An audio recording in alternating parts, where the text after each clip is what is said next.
गुरु प्यारी साध संगत जी, राधा स्वामी। प्यारी साध संगत जी, आप सभी के भीतर बैठे कुल मालिक को प्रणाम। आप सभी को प्रणाम। आज के इस रूहानियत भरे सत्संग में कबीर साहिब की वाणी ली गई है। कबीर साहिब ने आज के इस सत्संग द्वारा हमें समझाया है उन अभ्यासियों को जो निरंतर अभ्यास करते हैं। उन अभ्यासियों के लिए आंतरिक मार्ग पर सबसे ज्यादा क्या जरूरी है। सत्संग का एक एक लफ्ज ध्यान पूर्वक अंत तक श्रवण करने योग्य है। अपने अपने गुरु महाराज का ध्यान करके आज के इस रूहानियत भरे सत्संग का आनंद लें। सत्संग को अंत तक श्रवण करें। सत्संग के वचन है, जहां जहां जाई तहां तहां रामा, हर पद चिन्ह कियो विश्रामा। आप समझाते हैं, यदि एक बार अभ्यासी परमात्मा को अपने अंदर प्रकट कर ले तो बाहर भी वह उसकी मौजूदगी कण कण में देखता। संत कहते हैं कि जब भक्त भगवान को अपने शरीर के अंदर देख लेता है तभी वह उसे सृष्टि के कोने कोने में देख सकता है। कबीर साहिब कहते हैं कि जब तक मैं स्थूल शरीर के कामकाज में उलझा हुआ था तब तक परमात्मा मुझसे अलग था। जब मैंने अपने अंतर में उसका ज्ञान पा लिया तो जहां कहीं भी देखता हूं केवल उसे ही पाता हूं, उसे ही देखता हूं। आप समझाते हैं, एक सच्चे साधक के लिए परमात्मा शरीर के अंदर ही है। वह किसी जंगल, गुफा या पर्वत में नहीं है। न वह मनुष्य के बनाए हुए किसी मंदिर, मस्जिद या गिरजे में रहता है और ना ही उसे किसी मूर्ति या चित्र में सीमित किया जा सकता। कबीर साहिब कहते हैं, हमारे शरीर के अंदर ही वह अघट यानी शरीर रहित अपार प्रभु रहता है। वह शरीर रहित परमात्मा मनुष्य के शरीर में रहता है। फिर भी बड़े आश्चर्य की बात है कि लोग उसे प्राप्त करने की कोशिश नहीं करते। ईसा मसीह ने भी समझाया है, खुदा की बादशाहत न यहाँ है न वहां है, वह तुम्हारे अंदर है। इसी प्रकार कबीर साहिब समझाते हैं कि वह परमात्मा कहीं भी कम या ज्यादा मात्रा में नहीं है। वह सब में पूर्ण रूप से व्याप्त है। वह जो तुम्हारे निकट है, तुम्हारे शरीर में है, उसको छोड़कर उसकी तलाश में दूर दूर क्यों भटकते हो। जिस परमात्मा की तलाश में दुनिया दूर दूर भटक रही है उसे संत महात्माओं ने अपने निकट ही पाया है। कभी भी उस परमात्मा को किसी ने अपने से दूर जाकर नहीं पाया। जिसने उस परमात्मा से मिलन किया अपनी देह के भीतर उतर कर ही किया। धर्म ग्रंथों ने भी यह स्वीकार किया है कि परमात्मा मनुष्य शरीर में ही मौजूद है, परंतु यह स्पष्ट नहीं किया है कि हम उसे अपने शरीर में कहां और कैसे पा सकते हैं।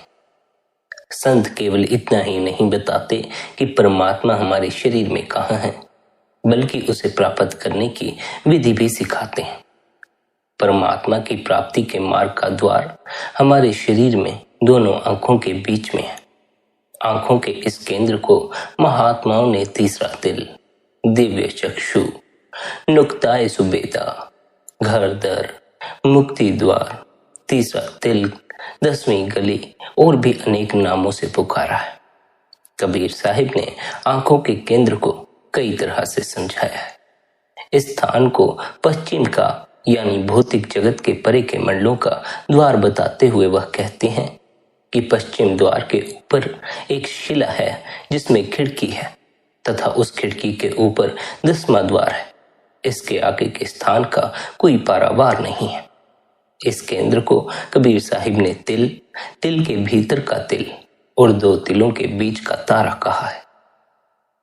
आप समझाते हैं, परमात्मा हमारे शरीर के अंदर है, उसकी प्राप्ति का मार्ग हमारे अंदर है, उसकी तलाश भी हमें अपने शरीर के अंदर ही करनी है। इसलिए जरूरी है कि अभ्यासी अंदर जाए और इस आंतरिक रूहानी मार्ग पर चले। स्मरण रहे, यह बिंदु एक संकरा द्वार है जो राई के 10वें भाग के समान बारीक है। फिर भी आत्मा को इस सूक्ष्म द्वार से प्रवेश करके ही अंदर के परम चेतन लोकों में जाना पड़ता है। बाहर के संसार में जो कुछ भी हमें स्थूल नेत्रों से दिखाई दे रहा है वह सब कुछ नाशवान है। कबीर साहिब कहते हैं कि बाहरी दृश्यमान जगत से ध्यान हटाकर उस अदृश्य प्रभु का चिंतन करो। जब 10वें द्वार का ताला खोलकर अंदर जाओगे तभी तुम्हें उस दयालु प्रभु के दर्शन हो पाएंगे। इस अंदर के द्वार को खोलना आसान नहीं है। मन और आत्मा बाहरी संसार में पूरी तरह उलझे हुए हैं। आत्मा मन के साथ बंधी हुई है और इस स्थूल शरीर के पिंजरे में कैद है। यह अपने मूल स्रोत से, अपने असली घर से अनजान है। कबीर साहिब समझाते हैं, आत्मा रूपी स्त्री 9 द्वारों वाले घर यानी इस शरीर के कारण भ्रम में पड़ी रहती है, जिस कारण उसे वह परमात्मा प्राप्त नहीं होता। जब तक आत्मा 9 द्वारों वाले इस घर में कैद रहती है, वह अपने आप को लुटाती रहती है। इससे बचने के लिए इन दरवाजों का बंद होना जरूरी है। तभी आत्मा 10वें द्वार पहुंचती है और परम तत्व को पाकर उसी में समा जाती है। इसलिए रूहानी अभ्यास में सबसे जरूरी बात मन को वश में करना है और यह शरीर के 9 द्वारों के जरिए बाहर सारे संसार में फैला हुआ है। संत कबीर कहते हैं कि 9 द्वारों को रोककर बाहर बहती हुई मन की वृत्तियों को बांध लो, संसार के मोह और आकर्षणों को भूल जाओ और इस प्रकार अमर फल पाकर जन्म मरण से रहित जीवन प्राप्त कर लो। जब अभ्यासी निरंतर अभ्यास द्वारा अंदर जाकर 9 द्वारों से ऊपर उठकर 10वें द्वार को भेद देता है, तब वह नाम के प्रकाश में, नाम की धुन में रंग जाता है। संतों के अनुसार यही वह आदि नाम है जो परमात्मा की परम शक्ति है। इस नाम से जुड़कर ही साधक नामी अर्थात अपने मूल स्रोत में समा सकता है। संसार में प्रचलित असंख्य नामों में से कोई भी नाम आत्मा को उसके निज कर नहीं पहुंचा सकता। केवल सच्चे नाम, मूल नाम के अभ्यास द्वारा ही जीव संसार से मुक्त हो सकता है। परंतु ऐसे नाम के अभ्यास की विधि कोई विरला पूर्ण पुरुष ही जानता। नाम का आंतरिक अभ्यास ही परम पद की प्राप्ति का साधन है। गुरु रविदास इस बात की पुष्टि कबीर साहिब का उदाहरण देते हुए करते हैं कि नाम के द्वारा ही कबीर संसार में प्रसिद्ध हुए और उन्होंने अपने कर्मों के लेखे को नष्ट किया। संतों का मार्ग नाम का मार्ग है। वे नाम की ही कामना करते हैं, नाम को ही संजोते हैं और नाम में ही समाना चाहते हैं। कबीर साहिब कहते हैं कि जिस तरह सूखी धरती जल के लिए तरसती है और भक्त भक्ति के लिए, इसी तरह कबीर तन की आशा छोड़कर नाम के लिए तरसता है। संत महात्मा भी नाम का स्वाद लेने के लिए तरसते हैं। संतों ने नाम को प्रभु की रचनात्मक शक्ति कहा है। कबीर साहिब, गुरु नानक साहिब तथा अन्य संतों के आदि नाम का तात्पर्य यही है कि यह नाम सृष्टि के पहले भी था और परमात्मा में समाया हुआ था। दूसरे शब्दों में नाम प्रभु के साथ था, नाम ही प्रभु था और नाम ही प्रभु है। संतों के अनुसार संपूर्ण सृष्टि की रचना इस नाम के द्वारा ही हुई है। जो भी रचना प्रभु ने की है, नाम के द्वारा ही की है और सृष्टि का कोई भी स्थान नाम से खाली नहीं है। नाम ने संपूर्ण सृष्टि की, स्थूल जगत तथा सूक्ष्म और कारण देशों की रचना भी की हुई है। उसने सृष्टि की केवल रचना ही नहीं की है, वह सब खंडों ब्रह्मांडों का आधार भी है। कबीर साहिब कहते हैं, जिस नाम को संतों ने अपनाया है, उस नाम के बल पर सब द्वीप, खंड मंडल सब कुछ टिका हुआ है।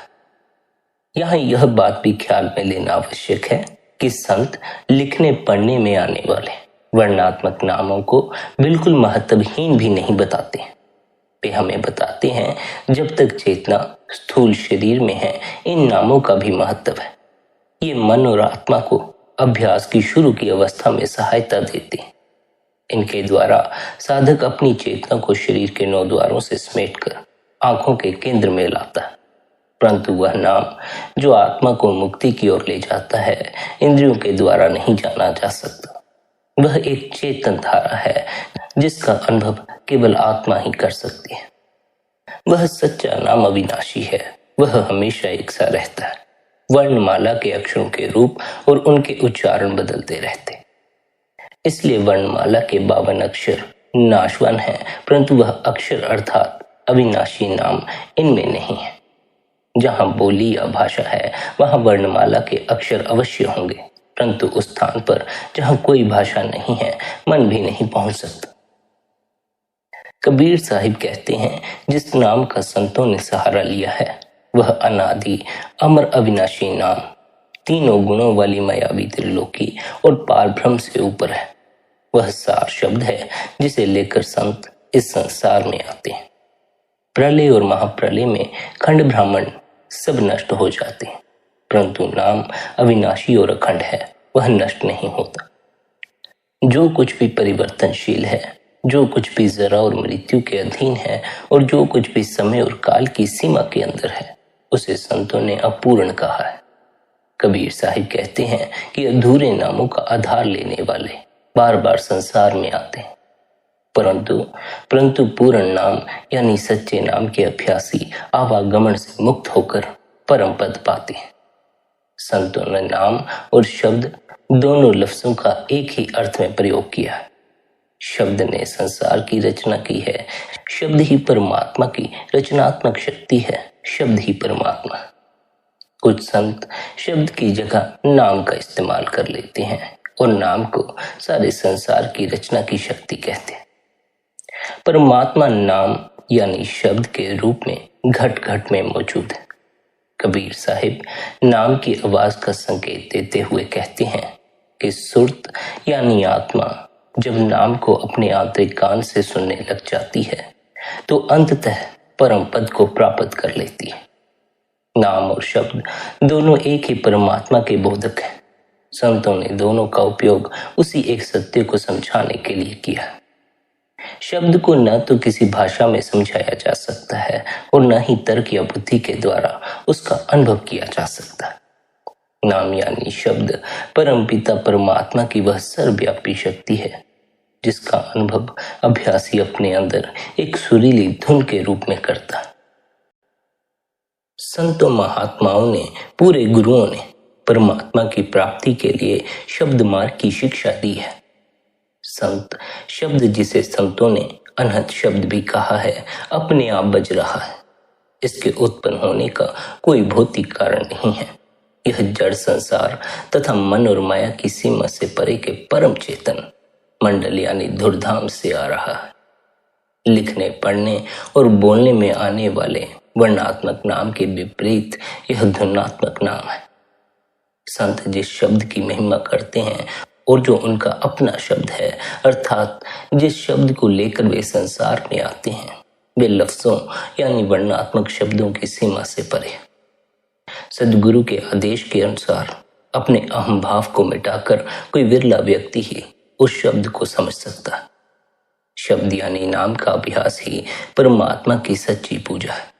शब्द प्रभु के धाम से आता है। यह आत्मा को परमात्मा से जोड़ने वाला तार है। यह वह राजमार्ग है जिस पर चलकर आत्मा स्थायी शांति और आनंद के धाम में पहुंच सकती है। शब्द के अभ्यास से मन पवित्र होता है और आत्मा सब आवरणों से मुक्त होकर शब्द धुन में लीन हो जाती है। शब्द उसके अपने मूल स्रोत परमात्मा में विलीन कर देता है। यही वह भक्ति या पूजा है जो मालिक के दरबार में मंजूर होती है और उस तक पहुंचने का जरिया है। कबीर साहिब कहते हैं कि इस आंतरिक पूजा को छोड़कर लोग बाहरमुखी पूजा में उलझे रहते हैं। संतों ने स्पष्ट समझाया है कि नाम यानी शब्द का संबंध आत्मा से है। इसका अनुभव आत्मा को सुरत और नृत्य के द्वारा होता है। आत्मा की सुनने की शक्ति को संतों ने सुरत और देखने की शक्ति को नृत्य कहा है। अंदर के रूहानी मंडलों में आत्मा शरीर और इंद्रियों के द्वारा अनुभव नहीं करती, बल्कि अपने आप प्राप्त करती है। जब आत्मा की देखने की शक्ति जागृत हो जाती है, तब वह नाम के प्रकाश को देखती है, शब्द के प्रकाश को देखती है। उस क्षण हमें अपने भीतर प्रकाश का अनुभव होता है। जब आत्मा की सुनने की शक्ति जागृत हो जाती है, तो हमें नाम की धुन सुनाई पड़ना शुरू हो जाती है। उस समय हमें भीतर गूंजता नाम सुनाई पड़ना शुरू हो जाता। नाम यानी शब्द की खोज मनुष्य अपने आप नहीं कर सकता। अंदर जाने का मार्ग, शब्द से जुड़ने की विधि और अंदर रूहानी रास्ते पर चलने का तरीका केवल संत ही जानते हैं। आंखों के केंद्र 10वें दरवाजे, मुक्ति के दरवाजे की कुंजी संतों के हाथ में है और केवल वे ही जिज्ञासु की आत्मा को अंतर में चेतन शब्द के साथ जोड़ सकते हैं। यह कुंजी अभ्यास की वह विधि है जिसके द्वारा साधक अपनी चेतना को शरीर के 9 द्वारों से समेटकर जीते जी मरकर आंखों के केंद्र में से होता हुआ रूहानी मंडलों में जाता है। मुक्ति का द्वार 10वां दरवाजा बड़ा मजबूत है। संतों ने इसे व्रज कपाट कहा है क्योंकि इसे खोलना बहुत ही मुश्किल है, परंतु पूरे गुरु के द्वारा दीक्षित अभ्यासी के लिए यह द्वार खुल जाता है। कबीर साहिब कहते हैं, मनुष्य आत्मज्ञान रूपी पदार्थ बाहर ढूंढता है और पा नहीं सकता। इसे पाने के लिए इसके भेद के ज्ञाता सद्गुरु द्वारा मार्गदर्शन आवश्यक है। संसार के कार्य में कुशलता प्राप्त करने के लिए एक शिक्षक या मार्गदर्शक की आवश्यकता होती है।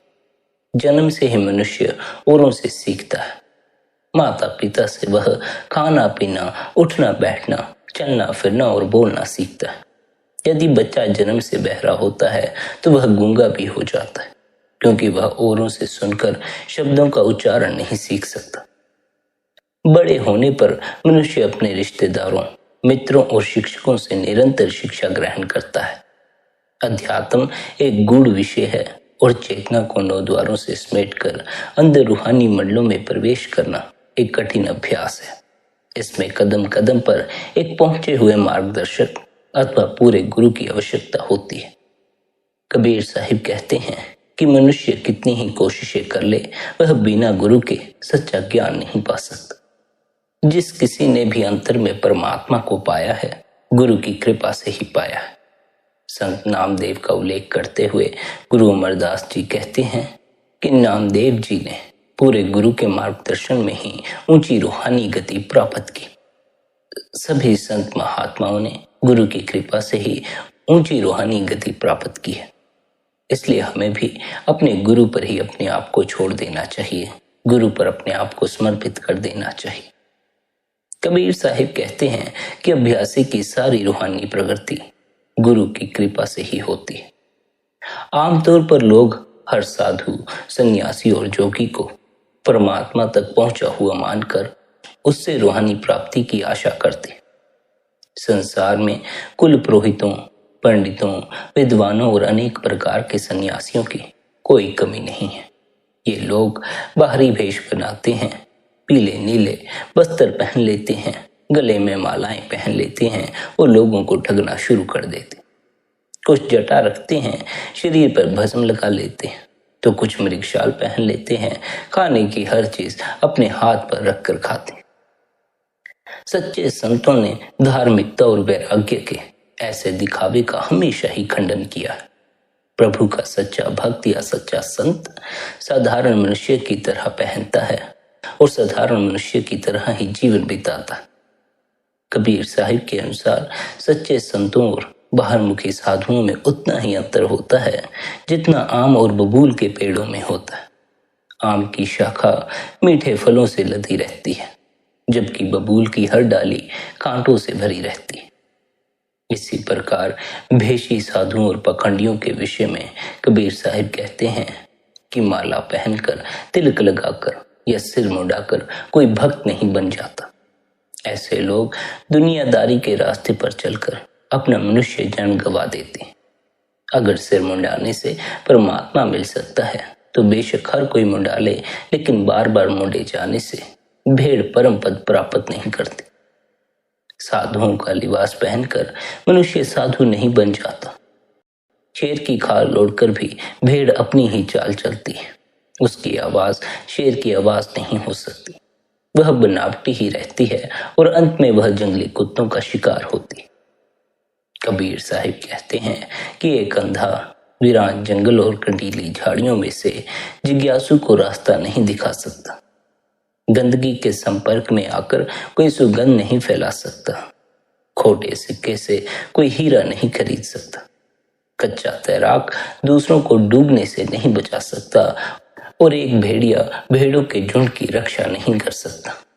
इसी प्रकार एक अधूरा गुरु या झूठा महात्मा जिसकी दृष्टि संसारिक पदार्थों, संसारिक भोगों और मान प्रतिष्ठा पर लगी हो, जिज्ञासु को अंदर मुक्ति के मार्ग पर नहीं ले जा सकता। ऐसे गुरु का शिष्य भी संसार के बंधनों में ही उलझा रह जाता। सच्चा यानी पूरा गुरु देख सकता है, उसकी अंदर की आंख खुली होती है और वह अपने शिष्य की अंतर्दृष्टि खोलकर उसे प्रभु के दर्शन करा सकता है। सच्चा गुरु ऐसा साबुन होता है जो शिष्य के मन पर जमे हुए जन्म जन्मांतरों की मैल को धोता है। वह नाम का सच्चा सिक्का देता है जिसके द्वारा प्रभु प्रेम का हीरा खरीदा जा सकता है। सच्चे गुरु ने संसार के तूफानी समुद्रों को पार कर लिया होता है और वह ऐसा कुशल तैराक होता है जो भवसागर में डूबते असंख्य पापियों को पार ले जा सकता है। वह चंदन का वृक्ष होता है जिसकी संगति से शिष्य रूपी साधारण पेड़ भी सुगंध से भरपूर हो जाता है। ऐसा सद्गुरु संसार में रहते हुए भी संसार से परे होता है। संसार की धन दौलत, संसार की मान प्रतिष्ठा उसके कदमों में होती है, पर वह केवल परमात्मा को ही चाहता है। वह अपने शिष्यों को आंतरिक आनंद का वह अमृत प्रदान करता है जिसे पाकर संसार के ऐश्वर्य और भोग तुच्छ प्रतीत होने लगते हैं। कबीर साहिब के अनुसार मनुष्य के लिए संत के नाम को अपनाना आसान है, परंतु संत मार्ग पर चलना तलवार की धार पर चलना। सच्चा संत हमेशा शांत और स्थिर होता है। वह इस कठिन मार्ग पर चलकर दुर्धाम पहुंच चुका होता है। सच्चे संतों की चाल और दुनियादारों की चाल में बहुत अंतर होता है। झूठे महात्माओं की चाल और रहन सहन उनकी संसारिकता को छिपाने का एक पर्दा होते हैं। एक पूर्ण गुरु, एक सच्चा संत कोई विद्वान या प्रकांड पंडित नहीं होता। उसका ज्ञान किताबी ज्ञान नहीं बल्कि निजी रूहानी अनुभव से प्राप्त किया हुआ सच्चा ज्ञान होता है। उसे अपनी उच्च आत्मिक अवस्था का अभिमान नहीं होता। वह निस्वार्थ, सरल और सच्चा होता है। उसके हृदय में हर एक जीव के लिए आदर और प्रेम का भाव होता है।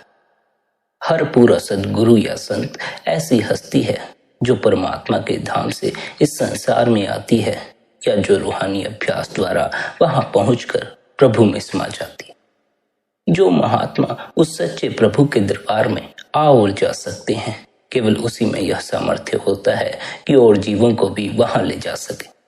उस परमात्मा के लोक में केवल परमात्मा ही है। जो महान आत्मा वहां पहुंचती है वह परमात्मा में समाकर परमात्मा का ही रूप हो जाती है। ऐसे महान सद्गुरु को संतों ने मुक्ति का द्वार, प्रभु प्राप्ति का मार्ग और देहदारी परमात्मा कहा है। कबीर साहिब कहते हैं कि संत और सद्गुरु उसी को कहा जा सकता है जो अपने शिष्यों को उस अलग प्रभु का प्रत्यक्ष दर्शन करा दे। सभी संतों का यही कहना है कि सद्गुरु की भक्ति ही प्रभु की भक्ति है और सद्गुरु से प्रेम करना ही परमात्मा से प्रेम करना है। संतों की देह निराकार परमात्मा का दर्पण है। जो उस निराकार को देखना चाहता है वह उसे संतों में ही देख सकता है। कबीर साहिब बार बार यही कहते हैं कि गुरु और साहिब एक, गुरु और साहिब में कोई फर्क नहीं। जो शिष्य गुरु को मनुष्य समझता है वह अंधा है तथा लोक और परलोक में दुख पाता है। आप समझाते हैं स्थूल संसार में तो गुरु का होना जरूरी है ही, अंतर के मंडलों में भी साधक को उसकी कदम कदम पर जरूरत पड़ती है। बाहर वह जिज्ञासु को नामदान देकर उसे रूहानी मार्ग का भेद देता है, उसकी आत्मा को शब्द से जोड़ता है और उसके हृदय में प्रेम तथा भक्ति जागृत करता है। अपने निजी उदाहरण द्वारा और अपने मार्गदर्शन तथा अपनी असीम आत्मिक शक्ति द्वारा वह शिष्य को इस मार्ग पर चलने, शब्द का अभ्यास करने तथा संसार के आकर्षणों और परेशानियों का दृढ़तापूर्वक सामना करने की शक्ति देता है। आंतरिक मंडलों में तो सद्गुरु का कार्य बहुत महत्वपूर्ण होता है। वह अपने परम चेतन शब्दमय रूप में हमेशा ही शिष्य के साथ रहता है और अंदर की कठिनाइयों और खतरों से उसकी रक्षा करता है। अपने स्थूल रूप यानी देह स्वरूप में सद्गुरु शब्द का प्रकट रूप होता है। रूहानी मंडलों में गुरु का स्वरूप शब्द होता है। जब शिष्य की आत्मा रूहानी चेतन मंडलों में प्रवेश करती है तो गुरु अपने निर्मल चेतन और शब्द स्वरूप में उसके सामने प्रकट होता है। गुरु के स्वरूप को संतों ने नूरी स्वरूप, शब्द स्वरूप कहा है। कबीर साहिब अपनी वाणी में सदगुरु के शब्द स्वरूप का उल्लेख करते हुए कहते हैं कि गुरु शब्द है और शब्द ही गुरु है। वह सदगुरु को शब्द रूपी जहाज कहते हैं, जिसका भेद कोई विरला अभ्यासी ही पा सकता है। आप समझाते हैं, अंतस में शिष्य का गुरु से मिलाप तथा गुरु के साथ निवास शब्द रूप में होता है। जब शिष्य शब्द के अभ्यास द्वारा जड़ शरीर में से सिमटकर अपने आत्मिक रूप में, अपने शब्द रूप में अंदर के मंडलों में जाता है, तो वहां उसका सदगुरु से मिलाप हो जाता है। सदगुरु स्वयं शब्द होते हैं और शब्द रूप में ही जीव उनसे मिलकर उनका रूप हो सकता है। संतों का असली रूप ही शब्द होता है। अंतर में वे खुद शब्द होते हैं और बाहर उनका देह स्वरूप शब्द का ही प्रकट रूप अर्थात मूर्त रूप होता है। इसीलिए आप समझाते हैं कि हमें संतों के पास जाकर उनसे शब्द का भेद लेकर अपने अंदर शब्द को प्रकट कर लेना चाहिए, क्योंकि शब्द ही मुक्ति का उपाय है। सद्गुरुओं का वह शब्द स्वरूप जो नामदान के बाद से हमेशा शिष्य के साथ रहता है, अत्यंत ज्योतिर्मय, आकर्षक और सुंदर होता है। कबीर साहिब इसका उल्लेख करते हुए कहते हैं कि मैंने उसे देखा है, परंतु उसके एक अंक की भी महिमा नहीं कर सकता। वह तेज का पुंज और पारस के समान अभ्यासी को बदल सकने वाला स्वरूप मेरे नेत्रों में समा गया। जब अभ्यासी की आत्मा आंखों के केंद्र से आगे ऊपर के मंडलों में जाती है, तब वह अपने सद्गुरु की ज्योति के दायरे में प्रवेश कर जाता है। गुरु के शब्द स्वरूप से मिलाप होने पर शिष्य को अनुभव होता है कि उसके सद्गुरु बाहर और अंदर हमेशा उसके साथ है। सब संतों ने यही कहा है कि सद्गुरु के ज्योतिर्मय स्वरूप से मिलाप के बाद शिष्य कभी भी फिर अपने गुरु से दूर नहीं होता, परंतु गुरु और शिष्य का यह मिलन, जिसे कबीर साहिब ने सुरत शब्द मेला कहा है, देह स्वरूप सद्गुरु के मार्गदर्शन, सहायता और कृपा से संभव है। यह अनुभव देह स्वरूप के माध्यम से ही प्राप्त होता है। अंतस का ज्ञान, आंतरिक मिलाप, प्रेम, सुख, दया और भक्ति तथा विश्वास, इन सब से बढ़कर अंतर में सद्गुरु के चरणों में निवास, ये सब प्रसाद गुरु की सेवा से ही पाए जा सकते हैं। देह स्वरूप गुरु की महिमा, शक्ति और महानता का पता अंतर में उनके ज्योतिर्मय स्वरूप के दर्शन करने के बाद ही पता लगता है। बाहर ना तो शिष्य गुरु के सामर्थ्य को समझ सकता है और ना ही उसकी कल्पना कर सकता। कबीर साहिब कहते हैं कि जब तक मैंने आंतरिक गुरु को नहीं जाना, तब तक उनका गुणगान करता रहता था। जब मैंने गुरु को अपने अंतर में देख लिया, तो यह जान गया कि गुरु का गुणगान करना असंभव होता है। सद्गुरु दर्शन के आंतरिक अनुभव के बाद मन अंतर्मुख और स्थिर हो जाता है। काम, क्रोध, आशा और तृष्णा की आग बुझ जाती है और सच्चे सुख की प्राप्ति होती है। उस क्षण मन पवित्र होता है, उसे शांति मिलती है और हृदय का समुद्र आनंद से परिपूर्ण हो जाता है। जब अंदर गुरु प्रत्यक्ष हो जाते हैं, तो जीव की सारी मैल धुल जाती है। तन के अंदर मन मान जाता है, यानी मन वश में आ जाता है और बाहर संसार में लिप्त नहीं होता। तृष्णा की धधकती आग बुझ जाती है। इसके भीषण ताप का स्थान शब्द रूपी जल की शीतलता ले लेती है। सद्गुरु का शब्द स्वरूप कोई कल्पना नहीं, बल्कि अभ्यासी को अंतर में प्रत्यक्ष होने वाला एक अनुभव है। स्थूल संसार में शिष्य अपने गुरु के देह स्वरूप के संपर्क में आता है। अंदर रूहानी मंडलों में वह अपने सद्गुरु के शब्द स्वरूप से मिलाप करता है और धूमधाम पहुंचने पर वह देखता है सद्गुरु और परमात्मा दोनों एक ही हैं।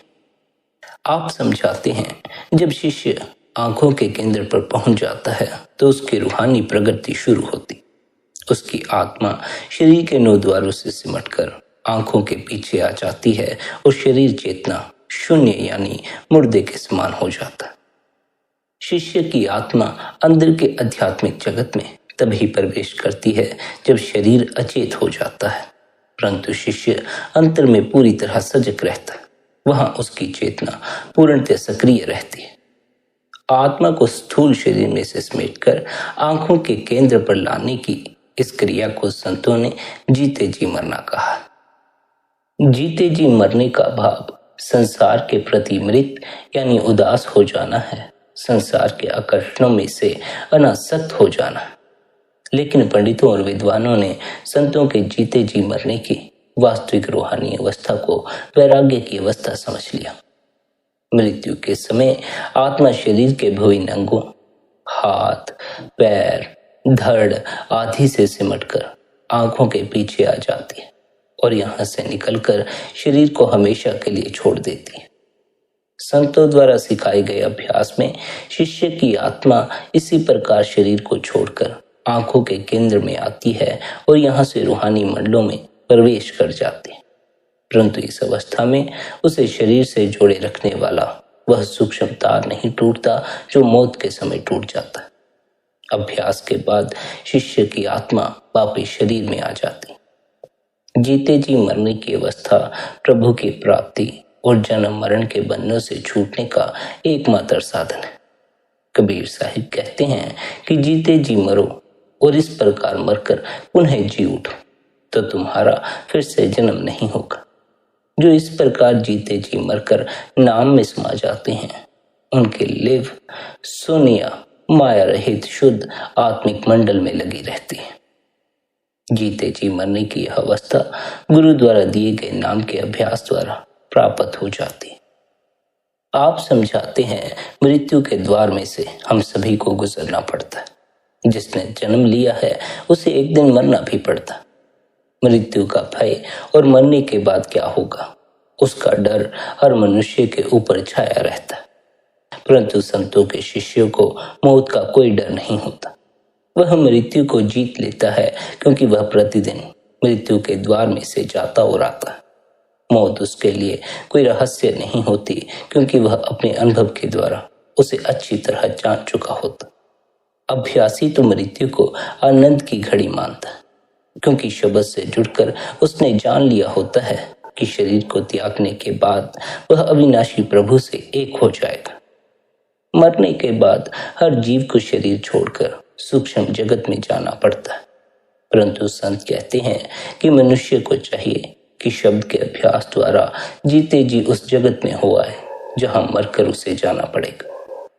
कबीर साहिब कहते हैं कि गुरु का दिया हुआ परम ज्ञान यही है कि शिष्य अंतर के जगत में जीते जी प्रवेश करे और स्वर्ण मंडल अर्थात मन तथा माया के परे चेतन लोक में पहुंच जाए। जीव को चाहिए कि शरीर छूटने पर उसे जहां जाना है उसका अनुभव जीवित अवस्था में ही प्राप्त कर ले। जीते जी मृत्यु की क्रिया आत्मा को स्थूल जगत के बंधनों से छुड़ाने की क्रिया। जब अभ्यासी अपनी इच्छा से शरीर के चोले को उतारकर अंदर के रूहानी जगत में प्रवेश करता है तभी उसे यह ज्ञान होता है कि वह शरीर नहीं बल्कि चेतन आत्मा। इस अवस्था में वह प्रभु के गुणों का चिंतन करने और उसमें समाने के योग्य हो जाता है। कबीर साहिब के अनुसार ऐसा व्यक्ति विरला होता है जो जीते जी मरता है। ऐसा व्यक्ति मृत्यु के भय से मुक्त होकर प्रभु का गुणगान करता है और जहां भी देखता है वहां उसे ही पाता है, उस परमात्मा को ही देखता है। आप समझाते हैं शरीर को खाली करके अंदर जाना ही जन्म और मृत्यु के बंधन से छुटकारा पाने का उपाय है। सभी संतों का कथन यही है कि जीते जी मरना ही परमात्मा की प्राप्ति का मार्ग। जो जीते जी मरने की विधि जान लेते हैं वे अंतर में 5 रूहानी मंडलों में प्रवेश करके वहां के आनंद का अनुभव करते। उनको वहां पहुंचकर उस अविनाशी परमात्मा की प्राप्ति हो जाती है। वे अपने अहम से मुक्त होकर प्रभु में समा जाते हैं। कबीर साहिब समझाते हैं इस अवस्था की प्राप्ति अभ्यासी को गुरु के द्वारा प्राप्त होती है। जीते जी मरने के अभ्यास में अंदर जाने में अभ्यासी को जिस रुकावट का सामना करना पड़ता है वह मन की रुकावट है। मन जो संसार के प्रलोभनों में उलझकर बाहर मुखी हो रहा है वह हमें अंदर नहीं जाने देता।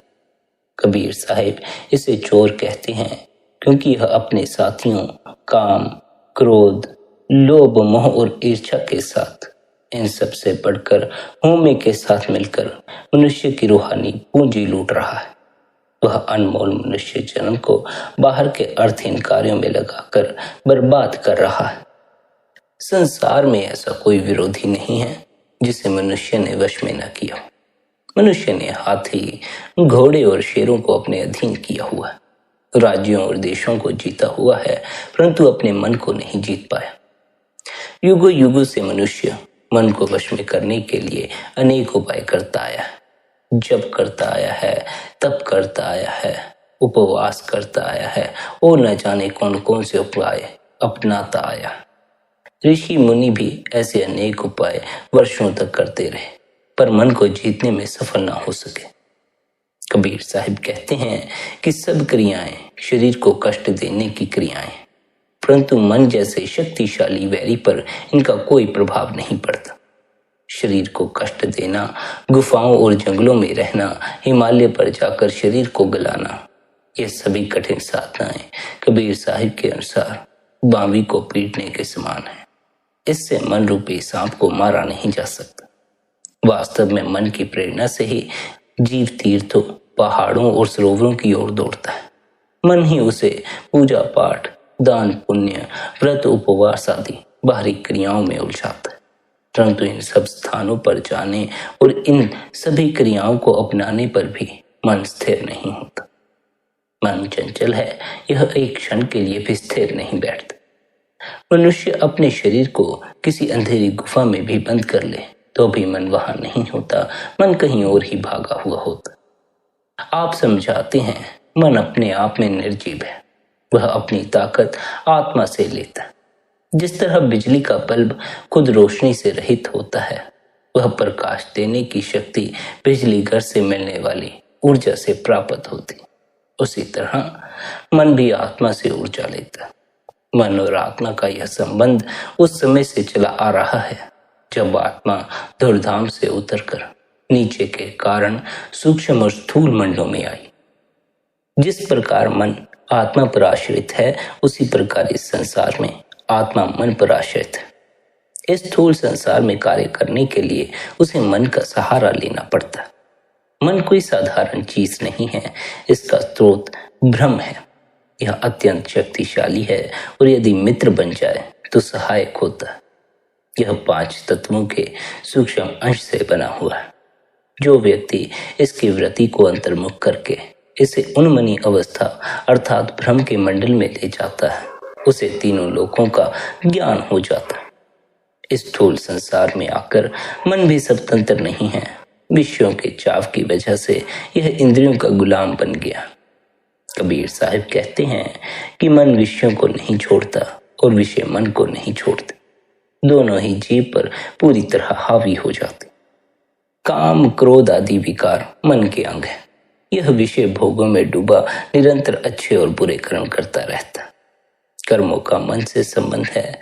अपनी इच्छा, अपनी तृष्णा और अपनी वासना की पूर्ति के लिए मन लगातार कर्म करता रहता। अपने किए कर्मों के फल को भोगने के लिए इसे बार बार संसार में आना पड़ता है। इसकी तृष्णाएं, इसके कर्म इसे ऊंची नीची योनियों में ले जाते। मन के साथ बंदी होने के कारण आत्मा को भी बार बार उसके स्थान पर उसके साथ जाना पड़ता है। मन के साथ ही उसे भी भिन्न योनियों में भटकना पड़ता है और दुख सहना पड़ता है। विषयों में उलझकर काम, क्रोध, लोभ, मोह और इच्छा आदि को अपनाकर मन दुख उठाता है, परंतु उन्हें छोड़ने को राजी नहीं होता। मन खुद ही अपने कष्ट का कारण बना हुआ है, पर मन इस ओर कभी ध्यान भी नहीं जाने देता। आप समझाते हैं मन स्वयं ही भूल करके अपना नुकसान कर लेता। शीशे से बने घर में पहुंचकर कुत्ता अपना ही प्रतिबिंब देखकर भौंक भौंक कर मर जाता है और बंदर संकरे मुख वाले घड़े में रखे चनों को निकालने के लिए अपना हाथ डालता। चने मुट्ठी में भर लेता है जिससे उसका हाथ घड़े में फंस जाता है, पर चने बिखर ना जाएं इस डर से मुट्ठी नहीं खोलता और पकड़ा जाता। इसी प्रकार मन स्वयं ही माया के मोह में फंसकर कर्म करता है और कर्म जाल में बंधा रहता। आप समझाते हैं मन जो आत्मा के लिए इस संसार में जीवन बिताने का एक साधन था, आत्मा पर हावी होकर उसके दर्द और परेशानी का कारण बन बैठा है। इस प्रकार युगों युगों से वह आत्मा की रूहानी ज्योति को नष्ट कर रहा है। वह अमर बेल की तरह आत्मा पर छाया हुआ है। हर जन्म के साथ जीव एक नया शरीर लेता है और मौत के साथ ही उसे छोड़ भी देता, परंतु मन हर अवस्था में आत्मा से चिपका रहता। आप समझाते हैं मन हमेशा बदलता रहता है, कभी अब भक्ति की ओर जाता है, कभी विषय भोगों की ओर जाता है। कभी यह शांत और नम्र रहता है तो कभी क्रोध और अहंकार से भरपूर होता। यदि जिज्ञासु गुरु से मिलकर सच्चे मन से उनसे शरण मांगे तो निस्संदेह गुरु उसे अपना लेंगे। सदगुरु के उपदेश का सबसे आवश्यक अंग मन को शरीर के 9 द्वारों से समेटकर आंखों के केंद्र पर एकाग्र करना। मन अनगिनत युगों से बाहर भटकने का आदी है और इसे विषय भोगों की लत लग गई है। इसे शरीर के 9 द्वारों से समेटकर आंखों के केंद्र पर एकाग्र करने के लिए हमें निरंतर भजन सिमरन करना चाहिए, अपने सदगुरु द्वारा दिया हुआ अभ्यास करना चाहिए। इसलिए प्यारी साध संगत जी, आप सभी से यही विनती है, निरंतर भजन मंदगी में बैठा करें, निरंतर ध्यान में बैठा करें। सिमरन के बाद धुन को सुनने का अभ्यास भी अवश्य करें। क्यों? क्योंकि शब्द धुन ही हमारी आत्मा को देह के बंधनों से मुक्त कर सकती। सिमरन की सहायता से हमें शब्द तक पहुंचना है, शब्द के सहारे हमें परमात्मा तक पहुंचना। इसलिए निरंतर भजन मंदगी में बैठे, निरंतर ध्यान में बैठे। संगत जी, आज के इस सत्संग को यही विश्राम देते हैं। इतने प्रेम और प्यार से आपने सत्संग को सुना, उसके लिए आप सभी का धन्यवाद। राधा स्वामी जी।